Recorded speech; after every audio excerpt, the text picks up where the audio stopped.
Hey everyone, welcome back to another episode. I am having a hard time keeping up with these because I have so much footage to go through and edit from a few months ago, but I'm hoping that I can catch up.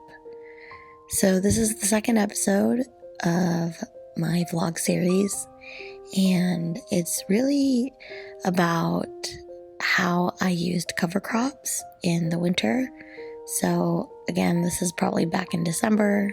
So it was December 18th of 2022. You could see that I have pruned half of my small lemon tree. I was experimenting because I didn't know how to prune trees, and this is the branches that came from it that I added to my no-dig corner. I'm trying to do a no-dig bed on the north side of our backyard. Well, it's still south-facing, but it's north. And yeah, by now I've already filled it in, but at this time I was still kind of building it up. You can see our lemon trees were loaded. I think I mentioned in the last video that the previous owner didn't really prune this properly. It seemed like they just took a hedge trimmer and just trimmed it down, so it was really pretty crazy. Here's my in-ground garden with all the cover crops, so you can see that it looks like it's mostly radishes, and that's because I purchased like a bulk pack of radish seeds to use for cover crops. I knew I wasn't going to grow anything in the winter time because I had issues with the soil. There were just a lot of grubs, and you can see that these 3 beds were doing better than that 4th one in the back because it's the one I grew in actively throughout the season. So it was amended throughout the year. It had fertilizer, it had things growing in it. So it had a lot of healthy soil life. And that 4th one in the back was new. This is just a close-up shot of how thick the cover crop got. I actually didn't properly take it down, but that's for another video.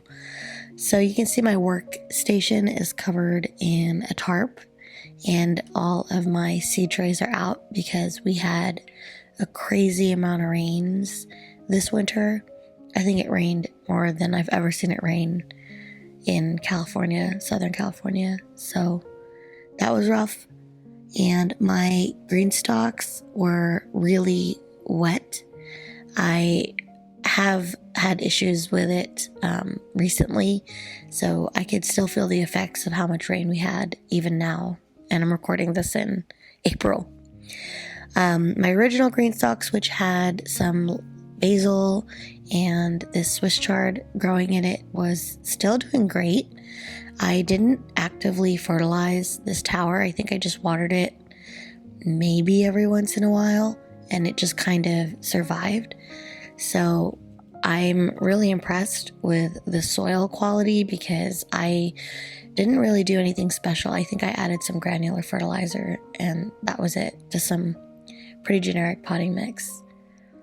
And you can see my Brady's raised beds were also cover cropped, but this one was using Renee's Gardens cover crop, and I personally like this more than just the regular radish seeds, just because there's more variety.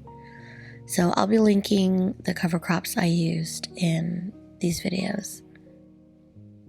The one thing I'm going to say with the Renee's Garden cover crops is that they did not have as much seeds, so I was only really able to fill in these 2 beds, but you can see that there's just so many different types of seeds that were used in the mix. So you have like brassicas, ryegrass, some kind of beans, maybe peas, but all of them are nitrogen fixing. So I'm definitely going to do this again for next year because I think that it really helped build the soil life and all the nutrients in the soil, because my crops now in end of spring are doing great in these beds. The crops that I have out in the in-ground beds where it was just radish seed cover crops, I'm not so sure yet. The jury's still out. But yeah, you could just see how lush the cover crop is. And I've never used cover crop ever in my life, and just sprinkling the Renee's Garden cover crop just did its own thing. So I'm definitely buying that again. I have all of my supplies out right now because during the rainstorms, I didn't have enough time to go out and prepare. I don't really have like a tool shed or anything. I just have these really cheap plastic greenhouses that I use as shelves, and you can see all of my stuff got flooded. And I was pretty bummed out because I don't really have time to actively garden. So whenever I do have free time, I like having all of my things out and ready to go.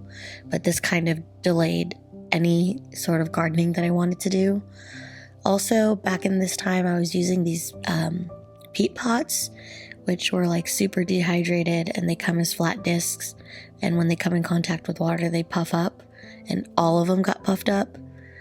The only good thing about the rain, though, was this wheelbarrow was left out, and there was just this crystal clear water that I was able to use, but everything got wet. Like this bag of perlite got soaked, which actually, now that I think about it, turned out to be a good thing because perlite's super dusty, and I really hate working with it because I don't like it getting in my nose and my lungs, but I guess wetting it down really helped.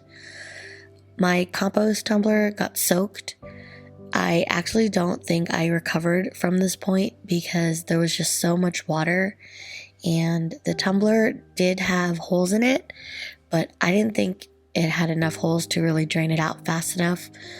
I honestly haven't really been tending to this tumbler since then because there were just so many bugs. Like you could see all these fungus gnats.